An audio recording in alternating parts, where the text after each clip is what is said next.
Sebenarnya teman-teman kalau misalnya kita ngobrolin soal peluang bisnis jamur tiram putih ini masih terbuka lebar, tapi aku nggak mau membuat ini bombastis, apalagi seperti flexing atau apapun itu tidak bisa ya. Tapi intinya adalah peluang ini masih cukup terbuka lebar buat teman-teman semua yang mau berbisnis bukan cuma di jamur tiram putih tapi di pertanian juga. Kenapa seperti itu? Yang pertama, jamur tiram putih ini tuh cocok banget untuk teman-teman yang vegetarian konsumsi. Kenapa? Karena biasanya teman-teman vegetarian sudah tidak makan daging dan segala macam ya teman-temannya gitu. Nah, jamur ini tuh di pertanian itu memiliki kandungan protein paling tinggi di antara sayuran yang lain. Yang kedua, untuk rasanya itu sangat familiar dengan lidah teman-teman nantinya. Kenapa? Karena susunan asam aminonya kalau saya tidak salah juga itu sangat mirip dengan ayam. Jadi kalau teman-teman pernah makan jamur crispy kayak sedikit terkecoh gitu, kayak awal-awal makan loh kok ya ayam suwir gitu. Padahal ini jamur tiram. Yang pertama itu sangat terbuka marketnya, berarti kan ada contohnya ada untuk vegetarian atau bahkan yang kedua itu teman-teman bisa mengolah ini jadi banyak olahan. Kalau sekarang ada penyedap rasa dari jamur kan, yang kaldu jamur itu. Yang kedua juga teman-teman bisa olah ini jadi tepung jamur atau sebutnya superfood gitu. Sekarang trennya itu berkembang banget di Amerika sama di Eropa. Kalau di Amerika itu ada suhunya atau ada sesepuhnya itu Paul Stamets gitu. Beliau itu sekarang mengembangkan lebih banyak lagi jenis jamur yang bisa dikonsumsi sebagai obat maupun sebagai makanan. Jadi untuk peluang usahanya sangat-sangat terbuka lebar.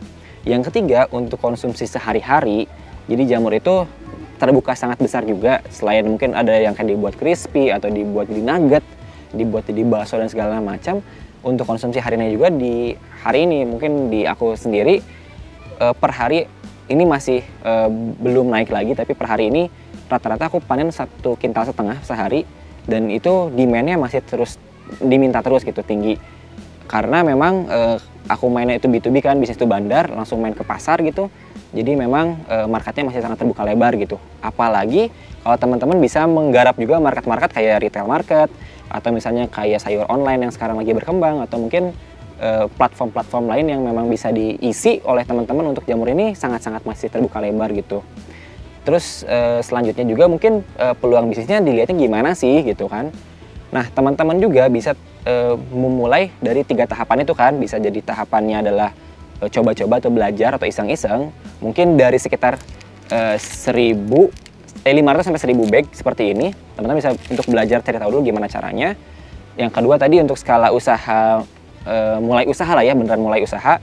Itu aku sarankan untuk di sekitar 10.000 wadah sampai dengan let's say sekitar ya 30.000 wadah seperti ini. Nah, kalau misalnya untuk mulai dari awal dari nol seperti aku ini, memang skalanya harus agak lumayan. Itu mungkin di sekitar 50.000 ke atas gitu. Seperti itu. Karena apa? Nanti teman-teman bisa menghitung perputaran keuangannya. Karena itu tadi kan perputaran uang per hari tuh. Nanti teman-teman bisa dihitung cash flow harian berapa, kebutuhan operasional berapa, seperti itu. Jadi peluangnya masih sangat terbuka lebar. Kalau ngomongin cuan-cuannya sih sebenarnya nggak dipukul rata ya, tapi sederhananya kalau misalkan kayak di Akasa ini seharinya panen rata-rata 1,5 kintal atau 150 kilo, kita ambil harga konservatifnya jamur itu sekitar 10.000 per kilo. Berarti mungkin kalau misalnya aku per harinya 1,5 kintal per hari, omset di Akasa 1,5 juta. Berarti mungkin kalau selama sebulannya berapa ya, tinggal dikali aja 30 per bulan, berarti omset minimalnya segitu gitu untuk si potensi usahanya kayak gitu. Nah, tapi di berbagai macam peluangnya, usaha di jamur juga sama aja nggak terlalu mulus. Sepertinya contohnya teman-teman, ini salah satu contoh yang gagal. Jadi dia terkontaminasi jamur trichoderma. Sebenarnya jamur juga, cuman jamurnya kita nggak harapin. Makanya di awal itu ada proses sterilisasi. Tujuannya agar nggak ada jenis jamur lain yang ada dalam medianya. Karena kita ini kan tularin pakai bibitnya tuh. Nah, nanti harapannya menular ke bawah seperti gini, putih bersih. Jadi beda banget kan? Kayak gitu. Nah, udah kayak gini, intinya gagal. Meskipun bisa didaur ulang sebutannya ya. Tapi tetap aja kita udah nunggu sebulan untuk tahu apakah berhasil atau gagalnya seperti itu. Nah, pernah waktu itu, baru aja sebenarnya baru beres. Di Akasa pun sekitar mungkin bulan Oktober-November lah ya. Oktober-November. Biasanya jadi di Akasa itu per bulannya kami alhamdulillah bisa memproduksi backlog ini sekitar 20-30 ribu per bulan. Nah, waktu itu pernah tuh dalam memang ya namanya usaha ya, selalu ada naik turunnya. Satu area, satu tempat tuh 30.000 lebih kurang gagal semuanya. Nah, dan modal untuk bikin satu ininya sekitar Rp2.500. Berarti ya teman-teman bisa kalikan sendiri lah ketika gagal itu gimana. Habis itu ya harus berbenah lagi dan segala macam lah. Jadi di tengah apa ya cuannya atau kalau mungkin peluang dan segala macam, tetap juga ada kok masalah dan resikonya yang nggak main-main juga gitu. Jadi kalau misalkan ada kontaminasi ini tuh sebenarnya faktornya bisa banyak banget. Yang pertama bisa jadi ketika proses sterilisasi si media ini nggak steril secara sempurna gitu. Faktornya apa lagi? Bisa banyak. Bisa ketika proses penanakan atau pengukusannya, kita disebutnya gini di sini, kurang bersih atau kurang maksimal gitu. Jadi nggak matang, dan intinya bakteri-bakteri atau jenis jamur lain dalam media ini nggak bersih atau nggak mati secara sempurna. Faktor kedua bisa juga ketika proses pemberian bibit, karyawan-karyawan atau orang-orang yang mengerjakannya itu nggak bersih atau nggak steril dalam mengerjakannya gitu. Yang faktor ketiga juga seringkali disebabkan karena kondisi ruang inkubasi itu nggak seharusnya. Karena kalau proses inkubasi itu beda dengan proses panen gini teman-teman. Jadi tempat inkubasi itu harus panas atau harus hangat. Suhunya berkisar antara let's say sekitar 27 sampai dengan 29 atau 30. Kayak gitu. Jadi nggak boleh terlalu dingin, juga nggak boleh terlalu panas. Kalau terlalu dingin kayak gini, jadi hijau gini. Nanti dia tumbuh jamur trichodermanya. Tapi kalau nanti terlalu panas pun nanti akan mati si bibitnya gitu.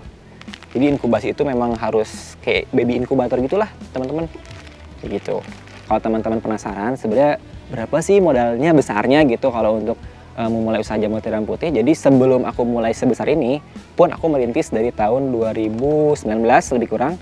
Itu awalnya aku hanya menyewa tempat seperti ini teman-teman. Jadi ruangan gini aja. Itu aku sewa 2 ruangan, itu lebih kurang per tahunnya itu kalau nggak salah itu 3 juta satu ruangannya itu. Satu rumah itu 3 juta. Itu untuk isinya bisa diisi sebanyak 10.000. Jadi kalau misalnya teman-teman itu menyewa, hitungannya lebih kurang seperti itu untuk sewa tempatnya doang. Dan untuk medianya itu harganya lebih kurang sekitar Rp2.500. Sebenarnya beragam sih, ada beda-beda, cuman lebih kurang Rp2.500. Berarti kalau misalnya seperti yang aku sebelumnya coba lakukan itu, di awal itu aku sewa 2 tempat itu masing-masing isi sekitar 10.000. Berarti let's say butuh modal sekitar 56 juta mungkin ya di awal itu. Berapa lama sih balik modalnya dan keuntungannya? Kalau misalnya aku pribadi sih nggak pernah neko-neko ya. Jadi satu tempat ini tuh bisa untuk keluarnya sekitar 3 ons gampangnya sih, 3 ons atau ini. Sebenarnya kalau rumus aslinya tuh 30% dari bobot backlognya. Tapi kalau aku di sini sama teman-teman di Akasa gampangnya itu 3 ons aja hitungannya.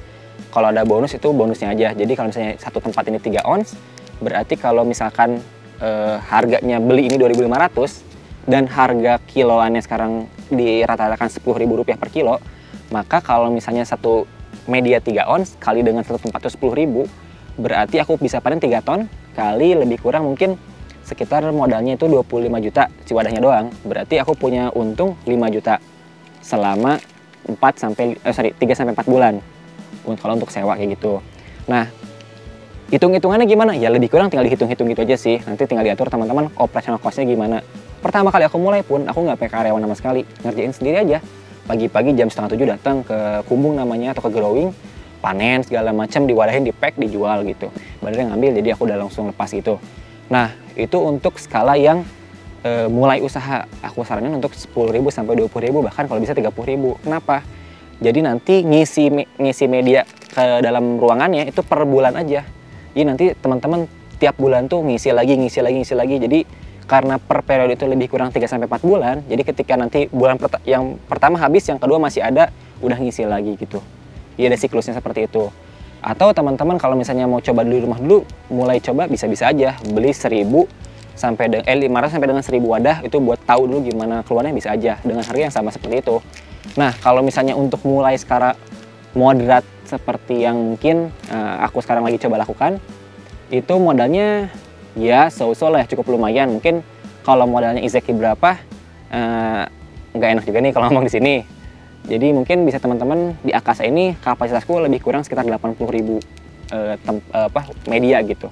Kalau sekarang kali 2.500 ya teman-teman silahkan kalian aja sendiri berapa modal yang dibutuhkan kayak gitu. Belum sewa tempat dan lain-lain, tapi ya itu baru biaya untuk hitungan sederhananya untuk itu aja kayak gitu. Oke teman-teman, terima kasih udah ngikutin kegiatanku di Akasa. Mungkin itu aja yang bisa aku sharing. Kalau teman-teman penasaran sama Akasa Eco Garden, teman-teman bisa juga cek nanti di Instagramnya akasa.eco, atau teman-teman bisa juga main langsung ke Akasa Eco Garden, alamatnya di Desa Kertawangi. Nanti bisa aja di Google Maps Akasa Eco Garden, tapi jangan lupa nanti DM dulu ke Instagramnya atau aku pengen main dong segala macam, biar nanti juga bisa temenin sama aku dan teman-temanku di sini semua. Bye bye, terima kasih.